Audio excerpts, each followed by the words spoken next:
Good morning student. Nirmal T T online classes में मैं अंजू भारद्वाज आपका हार्दिक अभिनंदन करती हूँ। बच्चों, आज हम आपको संस्कृत में शुद्धोच्चारण का महत्व के बारे में अध्ययन करवाएंगे। इससे पहले हमने कथन कौशल के उद्देश्यों के बारे में आपको बतलाया था कि कथन कौशल के उद्देश्य क्या हैं।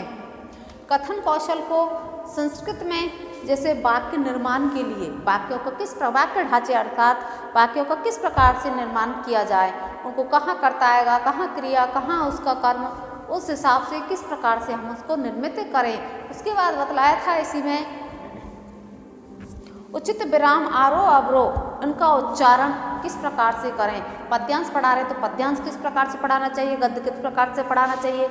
उसी प्रकार से हमने आपको अशुद्ध उच्चारण को शुद्ध करना, ये भी इसके उद्देश्यों के अंतर्गत बतलाया और इसको एक कला के रूप में अर्जित किया है। किसको? कथन कौशल को, बोलने की, संप्रेषण की। इसके बाद इसके कुछ क्या बतलाए थे उपाय, हम कैसे कैसे संस्कृत में निर्देश देना, संस्कृत में प्रश्न पूछना, संस्कृत में सरल भाषण में संभाषण करना। और उसके बाद में आपको नाटकीय अभिनय ये भी बतलाया था। नाटक के द्वारा हम बालकों में संस्कृत सुनने और बोलने के प्रयासों को भी सुदृढ़ बना सकते हैं। उसके बाद हमने आपको बतलाया था श्लोक आदि साहित्यिक क्रियाओं के द्वारा भी हम आपको संस्कृत के कथन को किस प्रकार से उपाय के रूप में बतलाया। उसके बाद आप बतलाएंगे संस्कृत में शुद्धोच्चारण। ये शुद्ध उच्चारण की परंपरा हमारे प्राचीन काल से चली आ रही। अगर हम आप देखें तो प्राचीन काल से हमारी जो कथन कौशल हमारा बहुत प्राचीन काल से प्रचलित है। वो कैसे? तो पहले जो शिक्षा दी जाती थी वो मौखिक ओरल दी जाती थी, मौखिक रूप से दी जाती थी। तो मौखिक रूप से हम शिक्षा दे रहे हैं तो वो किस पर डिपेंड थी? कथन कौशल पर डिपेंड थी। उसका शुद्ध उच्चारण होना बहुत ही जरूरी था, क्योंकि अगर हम अशुद्ध बोलेंगे तो बालक को जो भी हमने ज्ञान दिया है वो ज्ञान बिल्कुल क्या हो जाएगा? साफ हो जाएगा, अर्थ का अनर्थ हो जाएगा। जितने भी वेदों का अध्ययन करवाया गया, आपने पहले प्राचीन काल में देखा होगा, अब तो देखा सुना होगा, देखते तो चलचित्रों पर है। जैसे रामायण जी का हमने देखते हैं कि राम भगवान उस गुरुकुल में पढ़ने गए थे तो वहाँ मौखिक उनको शिक्षा दी जाती थी, किस प्रकार से उनको उच्चारण अभ्यास कराया जाता था बार बार। तो वो कथन कौशल ही था। तो कथन कौशल का महत्व तो हमारे प्राचीन काल से है और प्राचीन काल से वो भी शुद्ध उच्चारण के ऊपर इसमें फोकस दिया गया कि हम किस प्रकार से उसको शुद्ध बोल सकें। शुद्ध उच्चारण के द्वारा हम किस प्रकार से उसमें स्वरों का, व्यंजनों का, वर्णों का, कहाँ पर कौन सा सा एक शकल होता है, एक शकल होता है, बहुत सारे ने को ने, शय को शय, च को शय ऐसे बोलते हैं। तो उनका किस प्रकार से शुद्धोच्चारण किया जाए, इसके बारे में बतलाएंगे। छात्र गुरुओं से अपने ज्ञान को कंठस्थ करते थे। उस समय शुद्ध उच्चारण पर विशेष बल दिया जाता था। अर्थात प्राचीन काल की जो परंपराएं थी उस पर छात्र क्या करते थे? केवल शुद्ध उच्चारण। जो गुरुजी होते थे उन पर किस पर बल देते थे कि बोलो, क्या बोलो? शुद्ध बोलो।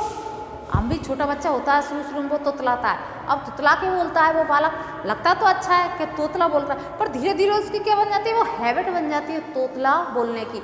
हम क्या करते हैं? उसको फोकस करते हैं। जैसे जैसे बड़ा होता है, ऐसे नहीं बेटा, ऐसे, दाय नहीं गाय, पप्पा नहीं पापा, बब्बा नहीं बाबा, तो उसको शुद्ध बोलने का प्रयास किया जाता। उसी प्रकार से प्राचीन काल में बोलने का, शुद्धोच्चारण का भी बहुत ही महत्व रहा है। उस समय की जो गुरुकुल पद्धति थी, जो गुरु थे वो गुरुजी उन्हें शुद्ध बोलने के लिए प्रेरित करते थे कि आप जितना शुद्ध बोलोगे उतना ही आपका शुद्धोच्चारण, जो ज्ञान का भंडार है, वो अथाह रहेगा।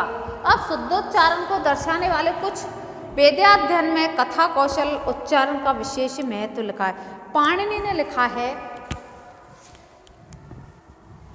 वेदों में गुरु जो होते थे वो क्या करते थे? वो अपने शिष्यों को व्यक्तिगत रूप से पढ़ाते थे। जैसे आपने अथर्ववेद का जो ज्ञान दिया था, सुमंतु, फिर पैल, फिर जैमिनी, वैशंपायन, पैल और जैमिनी, इनका अलग अलग से उन्होंने क्या दिया था? ज्ञान दिया था। तो जो गुरु होते थे वो व्यक्तिगत रूप से उनको क्या करते थे?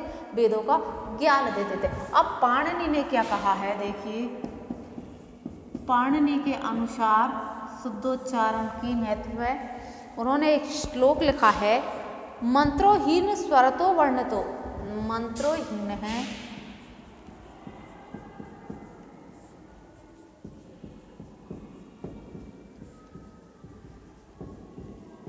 मंत्रोहीन हीन स्वरतो वर्णतो वा, मंत्रोहीन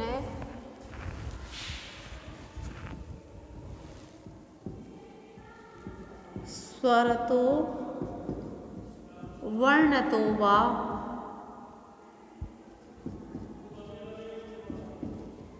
वर्णतो वा, मंत्रोहीन स्वरतो वर्णतो वा, मिथ्या प्रयुक्तो ने तमर्थमा, मिथ्या प्रयुक्तो ने, मिथ्या प्रयुक्तो ने तमर्थ वा, मिथ्या प्रयुक्तो ने तमर्थ वा। किसने कहा है? ये पाणिनि ने कहा है। दूसरा इसकी जो कारिका है वह है से वाग वज्रो यजमानम, से वाग वज्रो यजमानम, से वाग वज्रो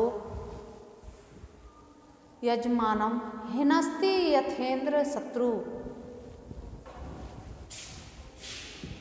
हिनस्ति यथेन्द्र शत्रु, हिनस्ति यथेन्द्र शत्रु, स्वरसो अपराघात,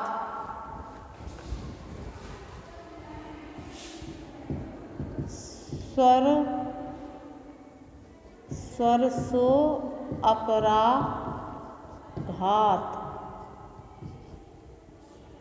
क्या कहा है पाणिनि ने?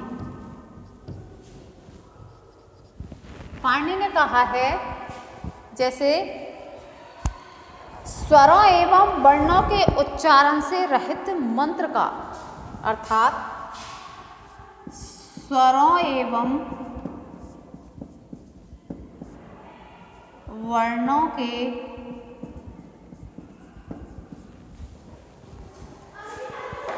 स्वरों एवं वर्णों के शुद्ध उच्चारण से रहित, शुद्ध उच्चारण से रहित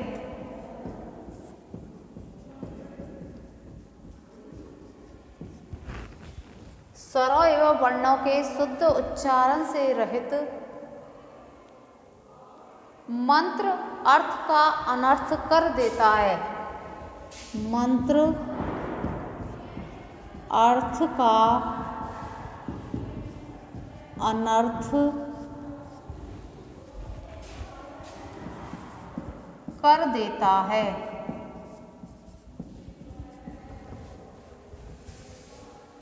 अर्थ का अनर्थ कर देता है। इस प्रकार का अशुद्ध मंत्र, इस प्रकार का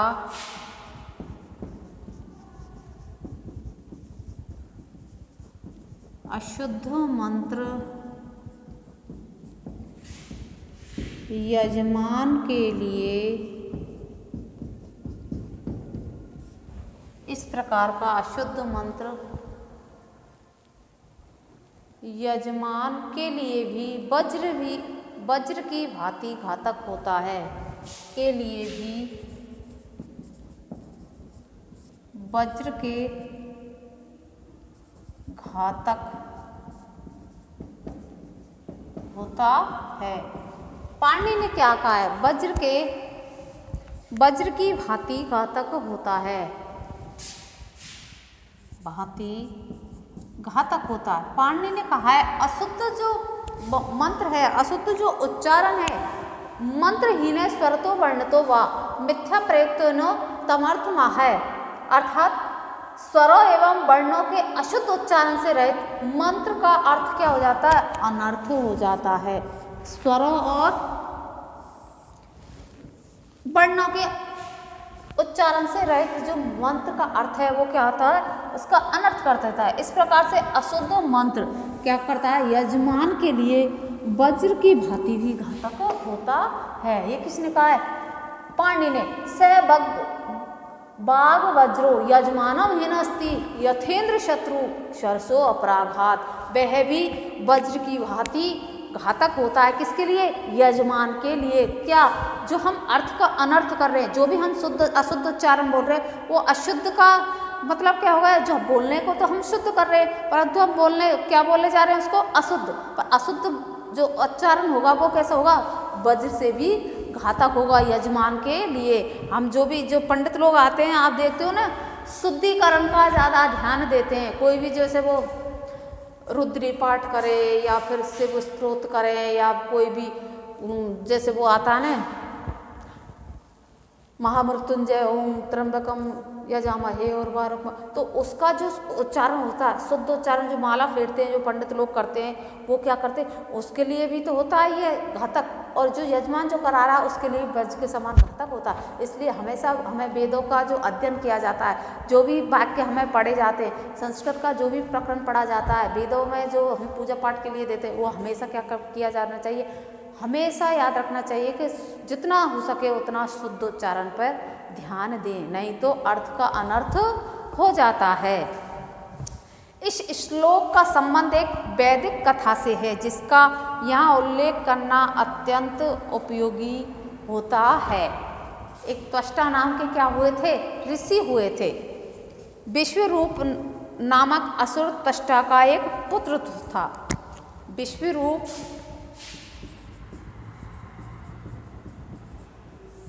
एक त्वष्टा क्या थे, ऋषि थे, उनका क्या था, एक पुत्र था। विश्वरूप नामक असुर त्वष्टा का एक पुत्र था। विश्वरूप ने अपनी कठिन तपस्या से इंद्र का आसन विचलित कर दिया। घबराए हुए इंद्र ने विश्वरूप को पराजित करने का प्रयत्न किया। वे सफल हुए और विश्वरूप अंत हो गया। इस पर त्वष्टा को बहुत शोक व क्रोध हुआ। अतः त्वष्टा ने अभिचार यज्ञ किया। इस यज्ञ में पुरोहितों ने इंद्र शत्रु विवर्ध गर्थ अर्थात इंद्र के शत्रु अर्थात वृत्तासुर की वृद्धि हो का मंत्र का उच्चारण करने में यज्ञ में आहुति दी। इंद्र शत्रु सामासिक पद है। इसका विग्रह दो प्रकार से होता है, एक तो इंद्र का शत्रु और दूसरा इंद्रिय हो जिसका। इंद्र का, ये त्वष्टा के पुत्र थे विश्वरूप। विश्वरूप ने क्या किया था कि इंद्र को बहुत ही चोट पहुंचाई थी। चोट पहुंचाने के लिए उन्होंने क्या किया था, बहुत विचलित हो गए, तो अंत में एक दूसरे से युद्ध करते हुए मारा गया। तो उसका जो दूसरा था, उसने विचलित करने के लिए इंद्र को रूप में दोबारा से उसने यज्ञ किया। उसने यज्ञ में इंद्र का जो आहुति दी थी, इंद्र को मारने के लिए जो किया था, तो इसमें बतलाया था कि वृत्तासुर की वृद्धि होना। तो यहाँ पर जो इंद्र का शत्रु एक सामासिक पद है। क्या है, इंद्र का शत्रु क्या है, एक सामासिक पद है। क्या है, सामासिक पद है, जिसके दो अर्थ निकलते हैं। कितने अर्थ निकलते हैं, दो अर्थ निकलते हैं। एक तो अर्थ है इंद्र का शत्रु, इंद्र शत्रु है। एक तो होगा इसका इंद्र का शत्रु और दूसरा होगा इंद्र ही है शत्रु। इंद्र ही है शत्रु। क्या होगा, इंद्र ही हो जिसका, इंद्रिय हो जिसका शत्रु, जिसका शत्रु। तो इसके सामासिक जो पद है, इसके क्या अर्थ निकल रहे हैं, दो अर्थ निकल रहे हैं। तो दो अर्थ में क्या हो गया है, भिन्नार्थक अर्थों को इंद्र शत्रु बिगड़ दे, इंद्र शत्रु बिगड़ दे, इंद्र शत्रु विवर्गस्व, इंद्र शत्रु जो वृत्तासुर है उसकी वृद्धि हो। तो इसके सामासिक अर्थ इसके कितने निकल रहे हैं, दो सामासिक अर्थ में निकल रहे हैं। तो इसका प्रथम विग्रह के अनुसार तो षष्ठी तत्पुरुष और द्वितीय के अनुसार बहुब्रीहि समास का षष्ठी तत्पुरुष हो गया ना इंद्र का शत्रु और दूसरे का है जिसका अन्य अर्थ में तो बहुब्रीहि समास। तो ये इससे कहने का तात्पर्य है जो उच्चारण है वो उच्चारण के द्वारा हम अर्थ का अनर्थ ना कर बैठे। परंतु प्रथम वृत्तासुर की वृद्धि की कामना है किंतु दूसरे में इंद्र की ही वृद्धि की कामना है। इंद्र शत्रु विघर्षव वृत्तासुर की वृद्धि हो और दूसरे में इंद्र की ही वृद्धि हो। तो ये उच्चारण के ऊपर ही तो डिपेंड करता है किसकी वृद्धि कर रही है और किसकी वृद्धि नहीं करनी है। प्रथम में तो वृत्तासुर की वृद्धि और दूसरे में तो इंद्र ही है जिसका शत्रु उसमें इंद्र की वृद्धि। तो ये उच्चारण का ही एक खेल माना गया कि मतलब आप अशुद्ध उच्चारण बोल रहे हो या सिद्ध उच्चारण बोल रहे हो, किस उच्चारण का आप प्रयोग कर रहे हो। तो उच्चारण का ही कथन कौशल के अंतर्गत बहुत ही महत्वपूर्ण बतलाया गया है। अर्थात कथन के द्वारा उच्चारण को ही हम प्रथम वरीयता देते हैं। इस सामासिक या समस्त पद में निहित दोनों अर्थ उच्चारण भेद से ही हो जाते हैं। पहली दशा में इंद्र शत्रु विगर्भस्य रूप में होगा, दूसरी में इंद्र शत्रु विवर्धस्व। दूसरे उच्चारण में इंद्र शब्द पर अधिक बल दिया है और पुरोहित ने दूसरे अर्थ में मंत्र पाठ किया जिससे यज्ञ के अंत में वृत्तासुर का आविर्भाव हुआ किंतु अंत में उसे मारने की सफलता भी प्राप्त हुई। इसमें इंद्र शत्रु विगर्भस्व तो ये तो क्या हो गई वृत्तासुर की वृद्धि के लिए उस पर विगर्भस्व थे और इधर दे दिया हमने इंद्र पर जोर। इंद्र शत्रु विगर्भ से तो इंद्र की सफलता हो, इंद्र ही वृद्धि को प्राप्त हो, इंद्र ही उसको मारने वाला हो, इंद्र ही सफल हो। तो पहले दूसरे में इंद्र पर और पहले में विगर्भस्व इस पर जोर देना उच्चारण के लिए सफल कारगर माना गया है। तो उच्चारण के द्वारा ही हम संस्कृत के महत्व को अधिक प्रभावशाली मानते हैं। शुद्ध उच्चारण की महत्ता दर्शाने का एक अन्य श्लोक बहुत ही प्रचलित है, जैसे आपने सुना भी होगा वो स्वजन और शकल वाला आपने दोनों ही सुना होगा। देखिए जैसे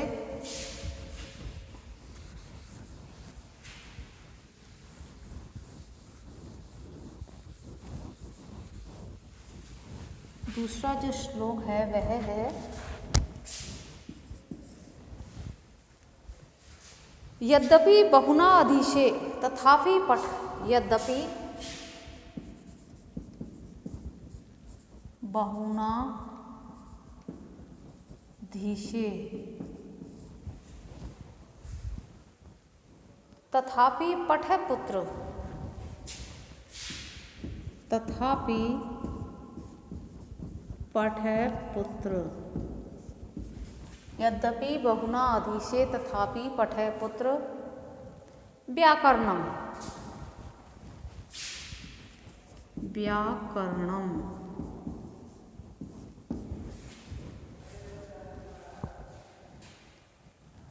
स्वजन स्वजनो मां भूते। स्वजन स्वजनो मां भूते।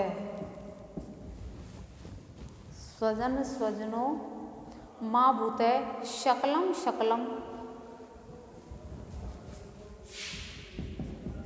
शकलम शकलम सकलम शकलम सत्कृत कृत सत्कृच कृत। अब इसमें आपने देखा होगा इस श्लोक में पिता पुत्र से कहता है, हे पुत्र यद्यपि तुमने बहुत अध्ययन कर लिया है तथापि अब व्याकरण पढ़ो। यद्यपि तुमने बहुत अध्ययन कर लिया है, बहुत सारा अध्ययन कर लिया है तो अब क्या पढ़ो तुम व्याकरण पढ़ो। एक पिता पुत्र से कह रहे हैं कि तुमने बहुत सारा अध्ययन कर लिया परंतु अब तुम्हें क्या पढ़नी चाहिए, व्याकरण का अध्ययन करना चाहिए। जैसे उन्होंने बताया है इसमें यदि तुम व्याकरण पढ़ लोगे तो स्वजन के स्थान पर स्वजन और सकल के स्थान पर शकल और सुकृत, स्वजन के स्थान पर क्या स्वजन नहीं बोलोगे आप, जो जानते होंगे, और शकल के स्थान पर शकल बोलना भूल जाओगे। और ये सकृत, इसके स्थान पर सकृत का उच्चारण नहीं करोगे। एक तो सकृत हो गया और ये सकृत, इसका उच्चारण करना भूल जाओगे। कैसे? अगर तुम ग्रामर का अर्थात व्याकरण का अध्ययन करोगे। तुमने बहुत सारा अध्ययन कर लिया, फिर भी अब पुत्र हे पुत्र, अब तुम व्याकरण का अध्ययन करो, क्योंकि जो आपने साहित्य पढ़ाया है, जो भी कुछ आपने अर्जित किया है, वो आपको हो सकता है कि जो मैं बता रहा हूँ आपको कि स्वजन के स्थान पर आप स्वजन, शकल के स्थान पर शकल और सकृत के स्थान पर सकृत नहीं पढ़ोगे अगर आप ग्रामर का अध्ययन करोगे तो। इस श्लोक में कथन कौशल के उच्चारण भेद से अर्थ का अनर्थ दिखलाया गया है। जैसे स्वजन का अर्थ क्या होता है? आत्मीय व्यक्ति। जानते हो आप, स्वजन यानी आत्मीय, जो हमका सबसे प्रिय हो, आत्मीय व्यक्ति या आत्मीय प्रिय, जो सबसे अधिक। और एक स्वजन का अर्थ, इस स्वजन का अर्थ जानते होंगे आप, क्या बोलता है? कुत्ते से बतलाया गया है। एक तो स्वजन किसका हो गया? आत्मीय, जो सबसे अच्छा है, जो हमको सबसे प्रिय है, वो क्या हो गया? स्वजन। और एक हम स्वजन और स्वजन कोई अंतर ही नहीं जानते, हमने ग्रामेटिकली नहीं पढ़ा है, हमको पता ही नहीं है कि ये स्वजन और इस स्वजन का अर्थ क्या है। तो इसका अर्थ कुत्ता हो गया और इसका अर्थ क्या हो गया? आत्मीय व्यक्ति या आत्मीय प्रिय, जो हमको सबसे अधिक प्रिय है, उसके अर्थ से लोग। और शकल के लिए संपूर्ण और शकल के लिए खंड के लिए आया। ये शकल का अर्थ क्या हो जाएगा? संपूर्ण। और ये शकल का लिए आ जाएगा खंड के लिए, अर्थात खंड खंड। तो हम इस शकल को और इस शकल में क्या अंतर है? कोई अंतर नहीं है अगर उच्चारण के स्थान से बोले तो। शकल और शकल तो हमने ग्रामेटिकल पढ़ा है, हम ग्रामर का अध्ययन करेंगे तो हमें इनके बारे में उच्चारण के में नॉलेज होगी, कहाँ पर हम गलती कर रहे हैं और कहाँ पर हम सही बोल रहे हैं। तो हे पुत्र, तुम ग्रामर का अध्ययन करो। और एक हो गया सुकृत। सकृत का अर्थ एक बार और सकृत का अर्थ विष्टा। ये सकृत का अर्थ हो गया एक बार और इसका अर्थ हो गया विष्टा। क्या हो गया? विष्टा। तो अगर हम ग्रामर का जो अध्ययन करेंगे तो ग्रामर में हमें सारे शब्दों का पता चल जाएगा। स्वजन का अर्थ क्या होता है, स्वजन का अर्थ क्या होता है, शकल का अर्थ क्या होता है, शकल का अर्थ, सकृत और सकृत। सकृत यानी विष्टा और एक सकृत यानी क्या हो गया? एक बार प्रयोग में। तो कहने का अर्थ है कि हम जो भी उच्चारण करेंगे वो क्या करेंगे? शुद्ध उच्चारण करेंगे, बशर्ते हमें सारी ग्रामेटिकल चीज़ों का हमें अध्ययन करें तो हम उच्चारण भेद से कहीं अर्थ का अनर्थ ना हो जाए, शय को शय न बोल जाएं। इसलिए हमें इन सारी चीज़ों का अध्ययन करना बहुत ही जरूरी होता है। तो पहला जो आपको मंत्र बतलाया था कि मंत्रहीनो स्वरतो वर्णतो वा मिथ्या प्रयुक्तो वा तमर्थ वा सहभाग प्रजो यजमानम हिनस्ति यथेन्द्र शत्रु शरसो पराघात है। अर्थात हे वेद पाठी पुरुष या हे मंत्रों से हीन, स्वर और वर्णों से युक्त, अर्थात स्वर और व्यंजन वर्णों को नहीं जानने वाले, जो अर्थ का अनर्थ है। हे बागव्रज, हे यजमान, उस यजमान के लिए वज्र से भी घातक, वज्र की भांति घातक होता है। क्या है? अर्थ का अनर्थ करना। उसी प्रकार से यद्यपि बहुनादि से तथापि पठे पुत्र व्याकरणम, यद्यपि तुमने हे पुत्र व्याकरण का तुमने बहुत सारा अध्ययन कर लिया, फिर भी तुम्हें व्याकरण का अध्ययन करना चाहिए। क्यों? स्वजन स्वजनो माँ भूत शकल शकल सकृत सकृत गच्छ। अर्थात स्वजन स्वजन इनके अर्थ को आपको पता होना चाहिए। स्वजन का अर्थ क्या होता है और स्वजन का अर्थ क्या होता है। स्वजन का अर्थ अगर ग्रामेटिकल पढ़ोगे तो आत्मीय व्यक्ति जो आपको सर्वश्रेष्ठ प्रिय है वो है, और स्वजन का अर्थ कुत्ते के अर्थ में आता है, जो अभी तक आपको पता ही नहीं है कि कुत्ते का स्वजन भी बोलते हैं हम। उसी प्रकार से शकल शकल है, शकल यानी खंड हो जाता है शकल, और एक शकल यानी संपूर्ण पूर्ण ब्रह्म परमात्मा परमानंद। उसी प्रकार सुकृत, सकृत यानी एक बार, और एक सकृत आता है विष्टा के लिए। तो ये हमें पढ़ने, शुद्ध उच्चारण के लिए हमें ग्रामर को पढ़ना बहुत ही जरूरी होता है। तो संस्कृत में शुद्धोच्चारण का महत्व शुरू से ही रहा है। प्राचीन काल की संस्कृति को देखें हम, गुरुकुल पद्धति से लेकर आर्यस तक के अर्वाचीन युग को हम देखते आए तो संस्कृत में शुद्धोच्चारण का महत्व बहुत ही जरूरी है, नहीं अर्थ का अनर्थ हो जाता है।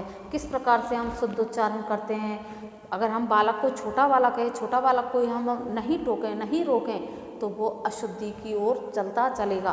तो शिक्षक का कर्तव्य है जब भी वो संस्कृत पढ़ाए तो संस्कृत पढ़ाते हो स्वयं भी शुद्धोच्चारण का ध्यान रखें कि हमें किस प्रकार से कोई भी वर्ण है, वो वर्ण जरूरी नहीं है कि आपको एक बार में, अगर आप नहीं जानते हो, कमांड नहीं है, अभ्यास करें, बार बार अभ्यास करने से ही आपको शुद्धोच्चारण हो जाएगा और बालक भी उसी प्रकार से शुद्धोच्चारण करने के लिए बाध्य हो जाएंगे।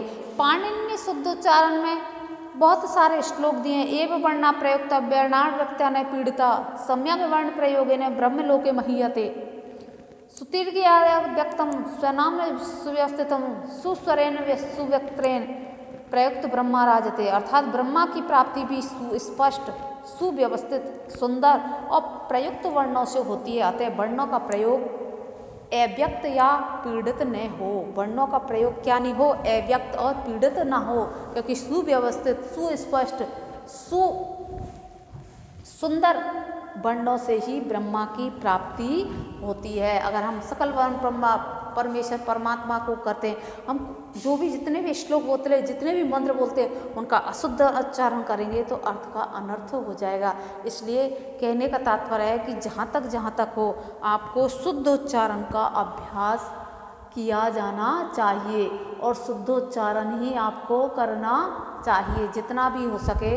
तो संस्कृत में संस्कृत पढ़ाने के लिए संस्कृत के शिक्षकों का ये दायित्व है कि वो शुद्धोच्चारण का प्रयोग करें कि हमें किस प्रकार से शुद्धोच्चारण करना चाहिए, जिससे संस्कृत की महिमा अर्थात संस्कृत की जो उच्चारण का महत्व है वह सही मायने में कारगर सिद्ध हो। तो शुद्धोच्चारण के लिए हमने बहुत सारे आपको जैसे वर्ण बताए, इसके अर्थ बताए, संस्कृत में किस प्रकार से हम इसका, तो आज हमने आपको शुद्धोच्चारण का महत्व जो पाणिनि ने भी बताया, बहुत सारे और भी बताए, इसके बाद में वर्णोच्चारण, पदोच्चारण किस प्रकार से हम करते हैं उसके बारे में अध्ययन करवाएंगे। तो आज का ये वीडियो आपको अच्छा लगा होगा। नेक्स्ट वीडियो में नेक्स्ट टॉपिक पढ़ाएंगे। धन्यवाद।